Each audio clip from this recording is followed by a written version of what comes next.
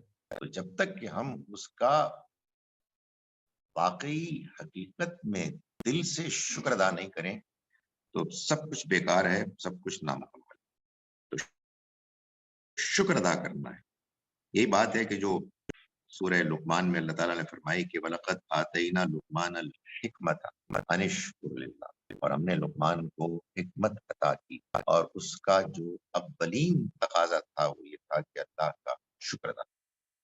یہ ٹھیک بات ہے کہ حکمت، وزڈم اصل میں ایک طرف انسان کو جو انٹیلیجنس ملی ہے وہ، اور دوسری طرف انسان کی جو اچھی فطرت، وہ جب دونوں ایک ساتھ مل کر آپریٹ کرتے ہیں تو آدمی کے اندر وزڈم پیدا ہو. اس میں کوئی شبہ ہی نہیں ہے کہ انسان اگر اپنی عقل کو استعمال کرے اور اس کے اندر برائی کا میل نہ ہو تو پھر اس کی فطرت شکر گزاری کی طرف مائل ہوتی ہے. سب کی شکر گزاری، والدین کی شکر گزاری جس کسی اور نے کیا ہے، لیکن سب سے بڑھ کر شکر گزاری اللہ. تو فرمایا کہ انشکر اللہ، انشکر للہ ومن یشکر فإنما یشکر لنفسہ. یہ بھی بتا دیا گیا کہ اللہ کی ضرورت نہیں ہے، جو شکر کرتا ہے وہ اپنے ہی بھلے کے لیے کرتا ہے. ومن کفر، بات آپ کو معلوم ہے کفر کا کافر، کفارہ یہ اصل میں ناشکری ہے. ومن کفر، اور جس نے ناشکری کی تو وہ جان لے فإن اللہ غنی حمید، کہ اللہ بے نیاز ہے، اسے کوئی ضرورت ہی نہیں، اور وہ ویسے ہی تعریف کیا گیا. سو اللہ کا شکر کرنا یہ بھی اللہ کو مان کر زندگی گزارنے کا ایک اہم تقاضا ہے. اور یہ ہر چیز میں جہاں آپ کو نعمت کا احساس ہو. قرآن مجید نے بتایا کہ ابراہیم علیہ السلام کو جب بڑھاپے میں اولاد ملی تو انہوں نے فرمایا کہ الحمدللہ الذی وہب لی علی الکبر اسماعیل و اسحاق. تمام شکر، تمام تعریف اس اللہ کے لیے ہے کہ جس نے مجھے بڑھاپے میں اسماعیل اور اسحاق دیے. بے شک میرا رب دعاؤں کا سننے والا ہے. اپنی زندگی میں دیکھیں آنیسٹلی اتنے غیر معمولی چیزیں ہیں جو اللہ تعالیٰ کرتا ہے. ذرا آدمی اپنی عقل کو بیدار کرے، اپنے حالات دیکھے، دوسروں کو دیکھے، کمپیئر کرے. مائی گڈنس، اتنا زیادہ اللہ کی مہربانیاں ہیں کہ جس پر کہ وہ ہم سے ایکسپیکٹ کرتا ہے کہ وہ شکر کرے. لوگ بات پوچھتے ہیں کہ اس کو ضرورت کیا ہے، مطلب کیا بات ہے؟ ارے بھائی اس کو ضرورت نہیں ہے، تمہیں ضرورت ہے. وہ تمہاری خاطر کہتا ہے کہ تم شکر ادا کرو، اسے واقعی کوئی ضرورت نہیں. It doesn't need any expressions of gratefulness.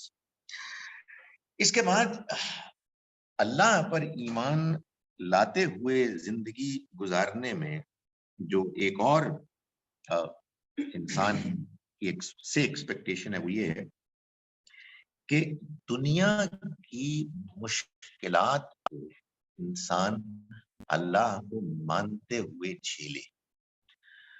دنیا میں جو کچھ بھی ہوتا ہے یہ ظاہر ہے کہ اللہ کا ڈیزائن.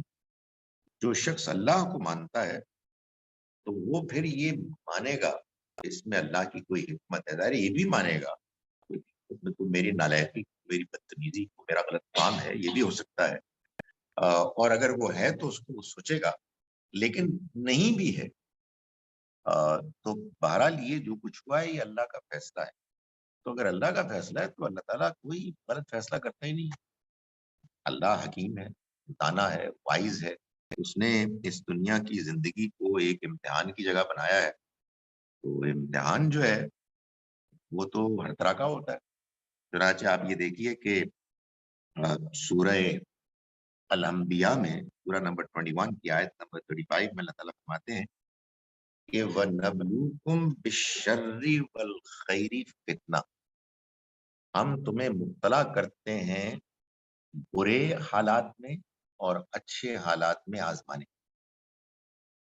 بس آزمائش. سو اس آزمائش میں ہمیں اچھے حالات میں بھی پورا اترنا ہے شکر ادا کر کے اور شکر گزاری کا رویہ اختیار. اور ہمیں مشکل برے حالات میں بھی ہمیں اللہ پر ایمان رکھتے ہوئے اس کو گزارنا ہے، صبر کر کے، اور یہ جان کے کہ یہ اللہ کی طرف سے ہے، اور جب اللہ کی طرف سے ہے تو پھر اس میں یقیناً کوئی حکمت ہے۔ حکمت ہم سمجھتے ہیں کہ ہمیں آزما رہا ہے، اور وہ ہم سے چاہتا ہے کہ ہم صبر کے ساتھ اور اس کی بنائی ہوئی زندگی کی آزمائش کا جو ڈیزائن ہے اس کو جانتے ہوئے ہم گزاریں، اور واویلا نہ کریں، اس سے دعا کریں کہ خدایا میں بہت کمزور ہوں، میرے لیے آسان کر دوں، اور اس کو میرے گناہوں کا کفارہ بنا دے۔ پتہ ہے میں نے بہت گناہ کی، اس کو بھی دھو دے، اس کو بھی پاک کر دے۔ سو انسان اللہ کو ماننے کے بعد زندگی بس بندوں سے گفتگو کم ہوگی، اللہ میاں سے زیادہ، کبھی کوئی بات کرے کبھی کوئی بات کرے، حقیقت ہے یہ۔ اور کوئی اللہ میاں سے عربی میں بات کرنے کی ضرورت نہیں ہے، اس کو انگلش بھی آتی ہے، پنجابی بھی آتی ہے، اردو بھی آتی ہے، تو ہمارے پتہ نہیں کیا پرابلم ہے، کہتے کوئی عربی میں گفتگو کرے اس کو سمجھ میں آئے گی۔ تو آپ باتیں کریں اس سے اور رسپونڈ کریں اور سمجھیں جو کچھ بھی ہو رہا ہے۔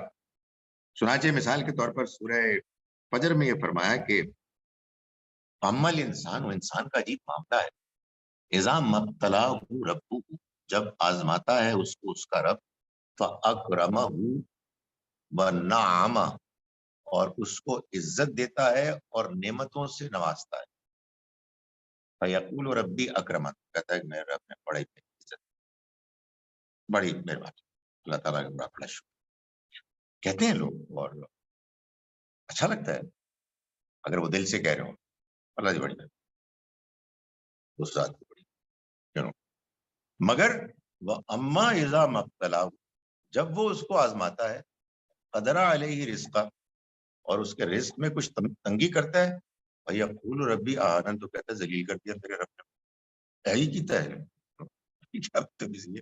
حالانکہ کلا ہرگز نہیں، نہ وہ عزت ہے نہ یہ ذلت ہے، وہ بھی آزمائش ہے یہ بھی آزمائش ہے، لیکن انسان عجیب آدمی ہے، عجیب پانگڑو ہے، پتہ نہیں لگتا، اسے سمجھ نہیں آتی کہ یہ سارے کا سارا امتحان ہے، وہ بھی امتحان ہے یہ بھی امتحان ہے۔ اچھا یہ ایک بڑی مشکل ہے انسان کی کہ جب نعمتیں ملتی ہیں تو بندہ کہتا ہے بڑا بہت زبردست کا حالات، حالانکہ بھائی صاحب یہ امتحان ہے، اور جو سیانے ہیں وہ کہتے ہیں یہ زیادہ مشکل امتحان، اس لیے کہ فرامانی میں بندہ غافل ہو جاتا ہے بہت زیادہ نہیں، تو اس میں انسان کو اللہ کا شکر بھی کرنا چاہیے اور اللہ کی نعمتوں کو دوسرے انسانوں کے ساتھ شیئر بھی کرنا چاہیے۔ یہ دنیا کی زندگی ہم گزارتے ہیں اللہ کو مانتے ہوئے، یہاں یہ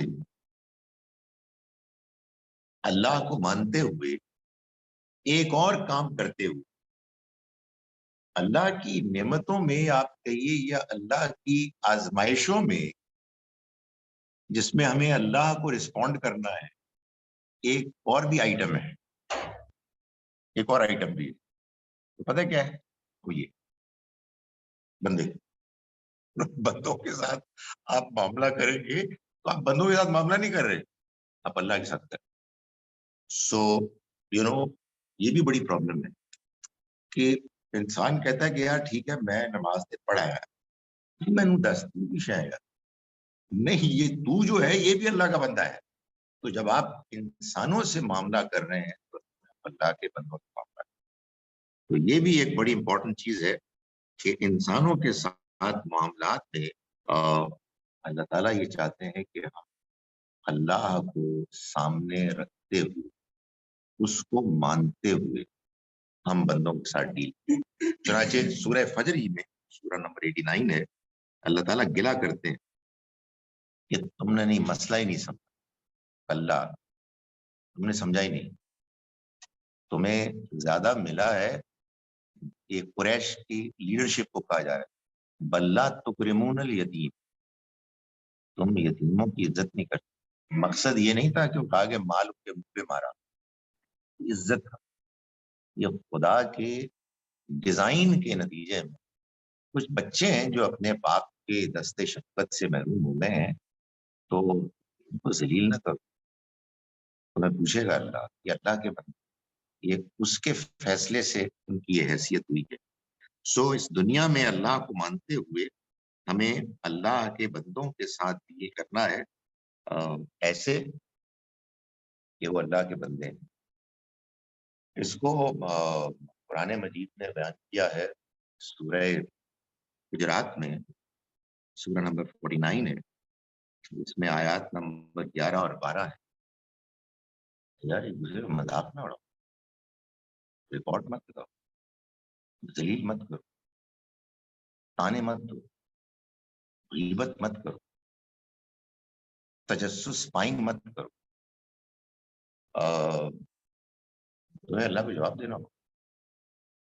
اور یہ وارن کیا ہے کہ یہ تم حرکتیں کرتے ہو، لوگوں کے نام رکھتے ہو، مذاق اڑاتے ہو، یعنی ایک نام ہے ان کا، ایک نام آپ نے ذلیل کرنے کے لیے رکھا اور آپ تمسخر کر رہے ہیں. تو اللہ تعالیٰ نے فرمایا کہ پروبیبلی شاید آپ کو ابھی تک پتہ ہی نہیں تھا. وَمَن لَّمْ يَتُبْ، جو اب بھی توبہ نہیں کرے گا، فَأُولَٰئِکَ هُمُ الظَّالِمُونَ، وہی شخص ظالم. اور یہ میں پہلے بتا چکا ہوں کہ قرآن مجید اس بارے میں بالکل واضح ہے کہ جب بھی قرآن یہ کہتا ہے کہ کوئی شخص ظالم ہے تو اس سے مراد یہ کہ وہ اپنے اوپر ظلم کر، اپنا ستیہ ناش کر، اس لیے کہ وہ پکڑا جائے گا اور پھر چھوڑے گا نہیں خدا کا. اس لیے کہ یہ آپ کو کس نے حق دیا ہے کہ آپ دوسروں کو ذلیل کریں. سو یہ دنیا جو ہے یہ اللہ کی بنائی، اس میں اللہ کی نعمتیں ہیں، اور ان نعمتوں میں ایک نعمت کیا آپ کہیے ایک اس کا بڑا ہی کرشمہ انسان ہے. تو وہ یہ چاہتا ہے کہ انسان کے ساتھ احترام کے ساتھ پیش آئے، ان کی ضرورتوں کو پورا کرے. اور اگر کسی نے کسی کے ساتھ زیادتی کی ہے تو یہ اللہ تعالیٰ کیا فرماتے ہیں؟ اللہ تعالیٰ فرماتے ہیں کہ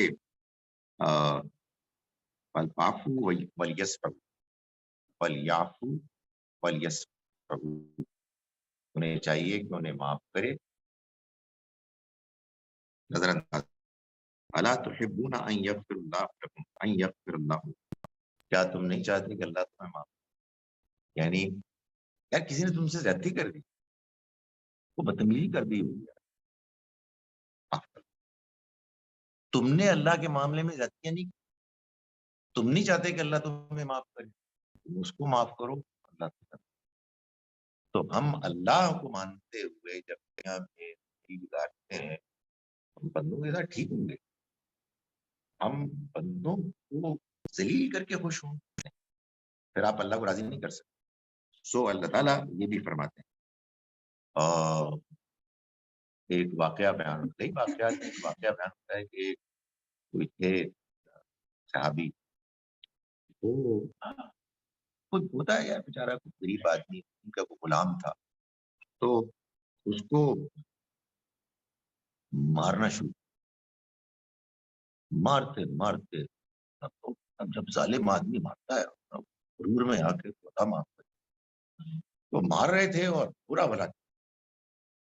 تو ان کے پیچھے سے آواز آئی کہ تمہیں جتنا کنٹرول اس غلام پر ہے اس سے زیادہ کنٹرول تمہارے اوپر تمہارے رب کو.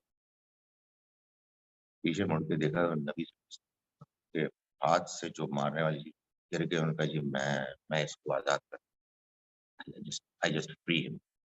حضور نے فرمایا کہ اگر تم آزاد نہ کرتے اس وقت تم جہنم، وہ دکھ بنتا ہے. اب ایک بندہ تمہارے انڈر ہے، تم اس کو ذلیل کر رہے ہو. سو اس دنیا میں جب آپ اللہ کو مانتے ہوئے زندگی گزارتے ہیں تو بہیو ود ہز سرونٹس، بندوں کے ساتھ آپ تمیز سے پیش. ظاہر ہے کہ یہ ڈیل کرنے میں بعض اوقات آدمی کو ڈیسیشن لینے میں، بعض اوقات آپ کو اسٹرکٹنس بھی کرنی ہوتی ہے. مگر ایک چیز ہے آپ کی ڈیسیشن میکنگ، اور ایک چیز ہے کہ آپ کو ذلیل کر رہے ہیں، یعنی پلان کے ساتھ باقاعدہ پالیسی کے مطابق آپ ذلیل کر رہے ہیں. تو یہ بھی اللہ کو مان کر زندگی گزارنے کا ایک پہلو ہے. ایک اور بڑی امپورٹنٹ چیز جو اللہ کو مانتے ہوئے زندگی گزارنے میں پیش نظر رہنی چاہیے، اور وہ یہ ہے کہ ظاہر ہے کہ ہم کمزور ہیں، ہم سے غلطیاں گناہ ہوتے ہیں. جیسے ہی ہو اللہ سے معافی، اللہ دیکھ رہا ہے، میں نے جو گھٹیا حرکت کیا وہ جانتا ہے، میں نے جو بکواس کیا اس نے سن لی. جیسے ہی احساس ہو تو فوراً اس سے معافی مانگنی چاہیے۔ یہی وہ چیز ہے جس کو قرآن مجید نے بار بار بیان کی ہے اپنے پسندیدہ بندوں میں۔ مثال کے طور پر وہ مشہور دعا جو آدم علیہ السلام نے اپنی غلطی کے بعد ربنا ظلمنا انفسنا، وہی بات جو میں ابھی بات کر رہا تھا کہ جب آپ گناہ کرتے ہیں تو اصل میں آپ ظلم کرتے ہیں کس پر؟ اپنے اوپر۔ ربنا ظلمنا انفسنا، اے ہمارے رب ہم نے ظلم کیا خود اپنے اوپر، وَإِن لَّمْ تَغْفِرْ لَنَا، اور اگر تو نے ہمیں معاف نہ کیا، وَتَرْحَمْنَا، اور تو نے ہم پر رحم نہ کیا، لَنَكُونَنَّ مِنَ الْخَاسِرِينَ، تو ہم لازماً نقصان اٹھانے والوں میں سے۔ یہی ہے نا اپنے اوپر ظلم، یار غلط کام کر دیا اور پھر اس کو آپ کرتے چلے جا رہے ہیں۔ اور یہ بھی آپ دیکھیں کیا کمال ہے اللہ تعالیٰ کی، کیا مہربانی ہے کہ ہم جیسے کمزور لوگوں کو وہ یہ بتاتا ہے کہ وہ ایسا نہیں ہے کہ لوگوں کو خواہ پکڑے، بلکہ ایک اور جگہ یہ فرمایا، یہ سورہ آل عمران ہے آیت نمبر 135، جس میں وہ یہ فرماتا ہے کہ اللہ کے جو پسندیدہ بندے ہیں وہ جب کوئی غلطی کرتے ہیں جیسے ہی ان کو احساس ہوتا ہے وہ اللہ سے معافی مانگتے ہیں۔ فرمایا وَمَن يَغْفِرُ الذُّنُوبَ إِلَّا اللَّهُ، اور کون معاف کر سکتا ہے گناہوں کو سوائے اللہ؟ اللہ ہی ہے کہ جو معاف کرتا ہے۔ اس کو کلیریفائی کیا کہ وَلَمْ يُصِرُّوا عَلَى مَا فَعَلُوا وَهُمْ يَعْلَمُونَ، اور وہ اصرار نہیں کرتے اس پر جو انہوں نے کیا، جو گناہ کیے جانتے بوجھتے۔ یہ ہے اصل میں ظلم۔ گناہ ہو جاتے ہیں، میں تو ہمیشہ یہ کہتا ہوں کہ کسی گناہ کرنے والے کے گناہ کرنے پر کوئی پکڑ نہیں، گناہ پر اصرار کرنے پر۔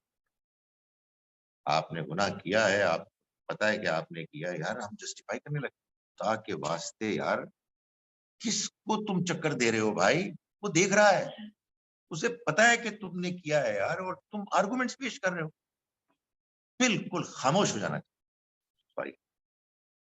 کئی بکواس نہیں کرنی چاہیے، کبھی نہیں کرنی چاہیے، لیکن انسان اپنے اوپر ضرور کرتا ہے۔ آپ اللہ کو مانتے ہیں تو آپ کر ہی نہیں سکتے، آپ کی زبان بند ہو جانی چاہیے۔ نہیں یار پتہ ہے یار سوری بس، اور کچھ بھی نہیں۔ ڈر لگتا ہے جو بہت سارا باتیں کرتے یار تو کیا کر رہا ہے یار، آنےسٹ ٹو گاڈ خوف آتا ہے یار، اس کو پتا ہے کس نے غلط کام کیا، یہ پھر بکواس کر رہا ہے، پھر بول رہا ہے یار مجھے کوئی حق حاصل نہیں کسی پہ شبہ کر، I can't blame anybody because I don't know anything. مگر یار دوسرے کو تو سمجھانا چاہیے کہ یار جس دنیا میں رہ رہے ہو، یہ وہ آیا تھا پرانا ڈرامہ تھا، خدا کی بستی ہے، خدا کی بستی ہے، اس میں خدا ہے کہ جو موجود ہر جگہ موجود ہے، تم دو ہو وہ تیسرا ہے، تم تین ہو وہ چوتھا ہے، تو بھاگو گے تم کہاں؟ اور تم بول رہے ہو کہ یار میں نے نہیں کیا، یا بہانے بنا رہے ہو، مارے جاؤ گے، مسل دیے جاؤ گے۔ اپنے اوپر رحم کرو۔ قرآن یہ کہہ رہا ہے کہ اس دنیا کو اگر آپ اللہ کو مانتے ہوئے گزار رہے ہیں تو پھر آپ کو گناہ پر اصرار نہیں کرنا چاہیے۔ اللہ کو مانتے ہوئے جب آپ زندگی گزارتے ہیں تو ایک اور بڑی حسین چیز ہے کہ جو انسان کی زندگی میں آتی ہے، اور وہ دعا اللہ سے مانگو، اس لیے دینے والا صرف آپ مانگیں گے وہ دے گا، اور مانگنے میں اللہ تعالیٰ نے خود دعائیں ہمیں سکھائی۔ قرآن مجید میں بہت سی دعائیں ہیں، لیکن اس میں کوئی شبہ نہیں ہے کہ نبی اکرم صلی اللہ علیہ وسلم کی جو دعائیں نقل، یعنی وہ حدیث میں سب سے زیادہ زبردست شاہکار تھی۔ ایک تو خیر اس کی وجہ یہ ہے کہ دعا یاد ہو جاتی ہے، جب کوئی چیز یاد ہو جائے پھر اس کے غلط ہونے کا امکان کم ہوتا ہے۔ اور دوسرا یہ ہے کہ الفاظ بتا رہے ہوتے ہیں پیغمبر کی ہوئی دعا ہے۔ دعائیں بہت ساری ہیں اور کچھ یاد ہو جانی چاہیے، دعاؤں کتابیں بھی ہیں، پڑھنا چاہیے ان کو۔ صبح و شام کی کرنے والی دعائیں، اللہ آئینی، اے اللہ تو میری مدد کر، اعلیٰ ذکر کا، کہ میں تیرا ذکر کروں، وشکر کا، اور تیرا شکر کر، وحسن عبادت، اور تیری اچھی عبادت کر، عبادت بہترین طریقے سے۔ اللہم جعلنی صبورا، اے اللہ تو مجھے بہت صبر کرنے والا، وجعلنی شکورا، اور مجھے تو بہت شکر کرنے والا، وجعلنی فی عینی صغیرا، مجھے اپنی نگاہوں میں چھوٹا کر، وفی اعین الناس کبیر، اور لوگوں کی نگاہوں میں بڑا کر۔ کیا بات، میرے اندر ہمبلنس پیدا کی، میں اپنے آپ کو کچھ بھی نہ سمجھ، اور خیر اس کے نتیجے میں اگر لوگ سمجھتے ہیں اس میں یہ ایک خوبی پیدا ہو جاتی ہے جب انسان اپنی اصلاح کے لیے اللہ سے دعا کرتا ہے، اور اصلاح کے لیے اس کا جذبہ بھی ہوتا ہے، تو اللہ تعالیٰ پھر بڑی مدد کرتے ہیں، اور ظاہر ہے کہ یہ ریمائنڈر بھی ہوتا ہے، اللہم انی اسألک العفو والعافیہ فی الدنیا والآخرہ۔ کیا کیا کمپلیٹ دعائیں، یہ دیکھیں یہ دعا ہے نبی صلی اللہ علیہ وسلم، کیسے اس میں اسألک اور نسألک دونوں ہوتے ہیں۔ آئینی میری مدد فرما، آئینہ ہماری مدد فرما، اسألک میں سوال کرتا ہوں، نسألک ہم سوال کرتے ہیں، اسألک العفو میں سوال کرتا ہوں معافی کا، والعافیہ اور عافیت، پیس، سیکیورٹی، مصائب سے آزادی، پھر دنیا والآخرہ، دنیا میں بھی اور آخرت میں۔ بات ہی مکمل ہو، یو نو حضور کی دعاؤں کو اگر آپ دیکھیں تو معلوم ہوتا ہے کہ ایسے کور کی ہوئی ہے ہر چیز کے، کمال ہے۔ ایک جو دعا مجھے بہت پسند ہے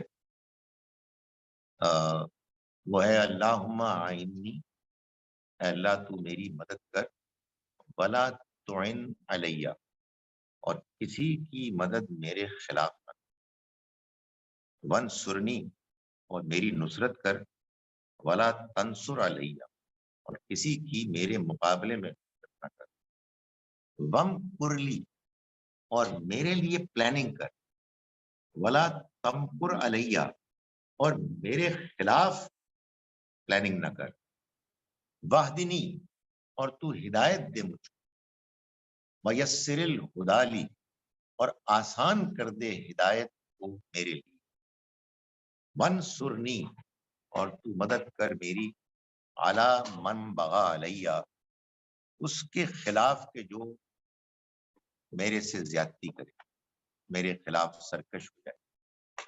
ربی تقبل توبتی، اے میرے رب تو میری توبہ کو قبول فرما لے، وغسل حوبتی، اور میرے گناہوں کو دھو دے۔ اور وہ لمبی ہے، معلوم ہوتا ہے کہ نبی صلی اللہ علیہ وسلم دعا کر رہے ہیں اور جو مانگنے کی چیزیں ہیں اس کی انتہا ہو گئی ہے۔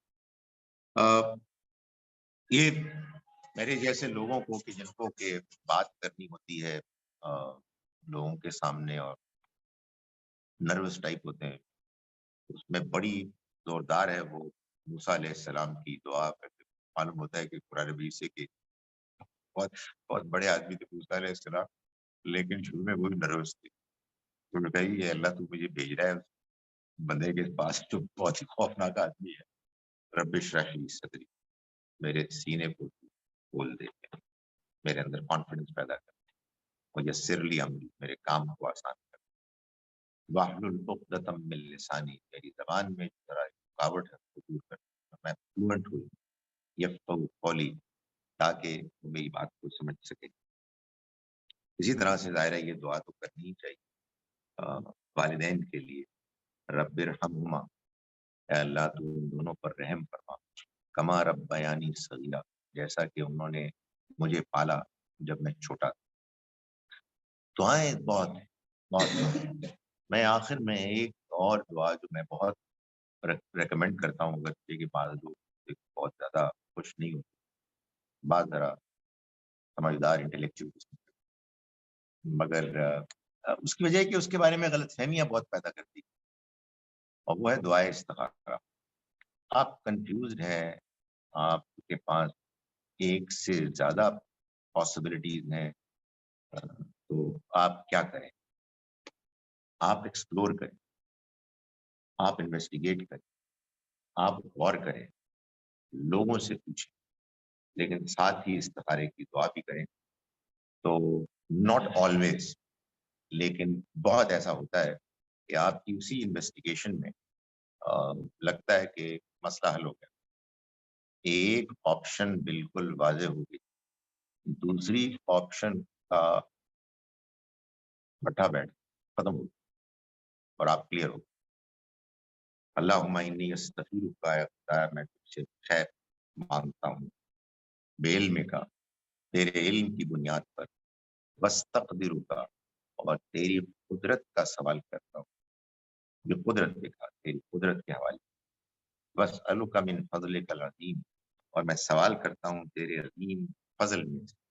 فإنک تقدر، اس لیے کہ تو قدرت رکھتا ہے، ولا اقدر، اور میں کوئی قدرت نہیں رکھتا.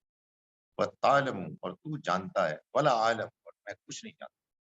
انک انت علام الغیوب، یقیناً تو غیب کی باتوں کا اتفاق.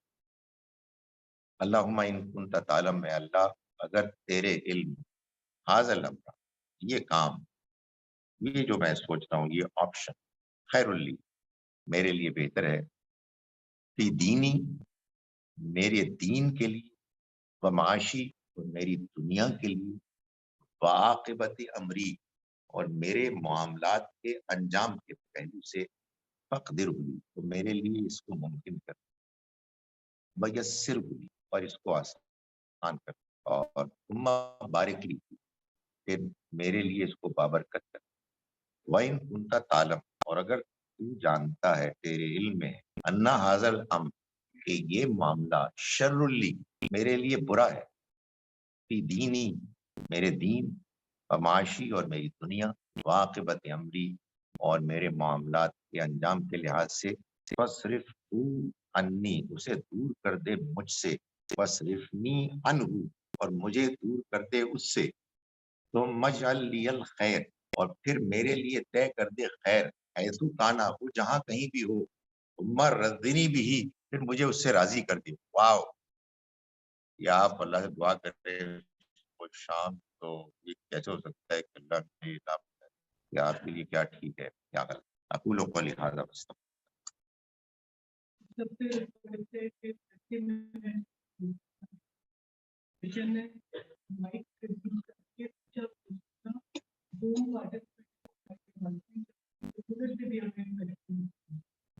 اور اصل بات تو آپ نے کی، ایک سوال، اور آذان کے وقت خاموش، قریب والی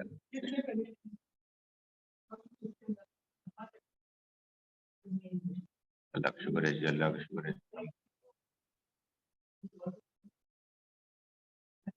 بٹ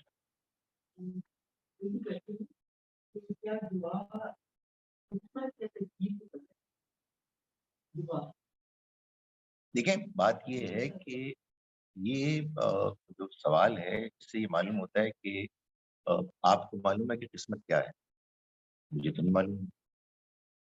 اللہ کا اپنا ایک فیصلہ ہے جو ہمیں معلوم ہی نہیں ہے. جب ہم دعا کرتے ہیں تو اللہ تعالیٰ وہی کرتے ہیں جو اس نے طے کیا ہوا، مگر جو اس نے طے کیا ہوا ہے اس میں یہ تفصیل شامل ہے کہ فلاں شخص مجھ سے دعا کرے گا اور میں اس کی دعا کے نتیجے میں کر دوں. تو اب اس کو آپ قسمت کا بدلنا کہیں یا قسمت کا نہ بدلنا کہیں، اس سے کوئی فرق نہیں پڑتا.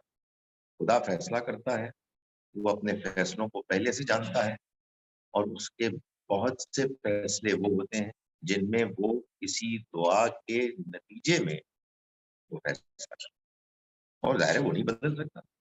بعض اوقات وہ طے کر لیتا ہے کہ نہیں، یہ میں نے کرنا ہے اس کی دعا کے باوجود، اس لیے کہ اس کو پتہ ہی نہیں ہے، جو دعا کر رہا ہے اچھی بات ہے، اس نے دعا کی ہے، مجھے نہیں معلوم ہے کہ جو میں نے فیصلہ کیا ہے وہ ٹھیک ہی ہے، اس کے لیے ٹھیک ہے.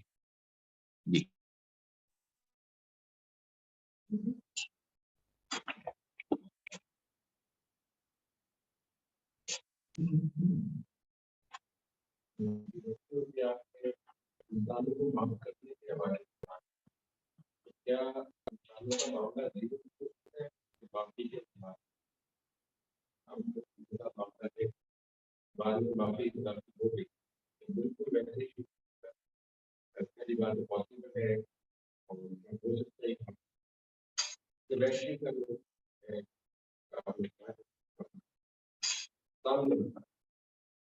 دیکھیں دو پہلو ہیں نا، ایک تو کسی کی آپ کے ساتھ کسی نے زیادتی کی، آپ نے اس زیادتی پر اللہ کی خاطر اس کو معاف کر دیا.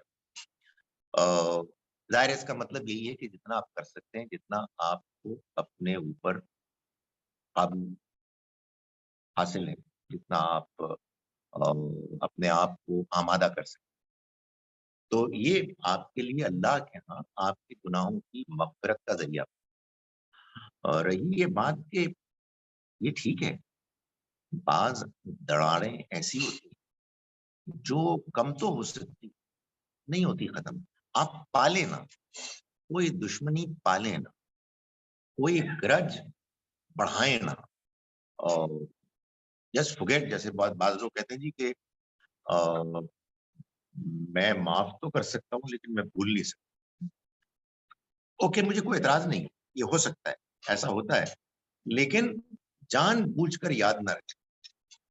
بعض لوگ بعض زیادتیاں یاد رکھتے ہیں، دہراتے ہیں اور بڑھا چڑھا کے بیان اس کو، اس لیے اس کی وجہ بڑی سادہ سے قرآن نے بیان کر دی ہے. اتنے گڑبڑ اتنی کی ہوئی ہے، مطلب کتنا زبردست مجھے موقع ملا ہے اس بندے کو معاف کر کے میں اپنے گناہوں کو معاف کرا. اللہ تعالیٰ اپیل کر رہا ہے قرآن. جی شارب بھائی انمیوٹ کر کے سوال کر لیں. اذان ہو رہی ہے.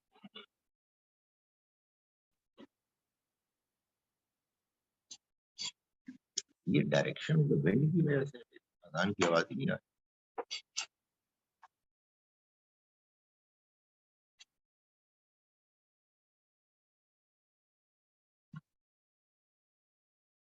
کیا ہے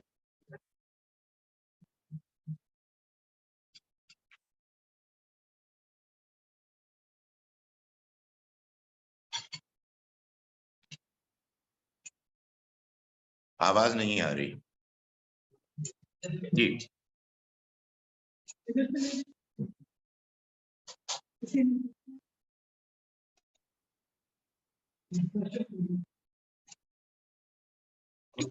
پریشان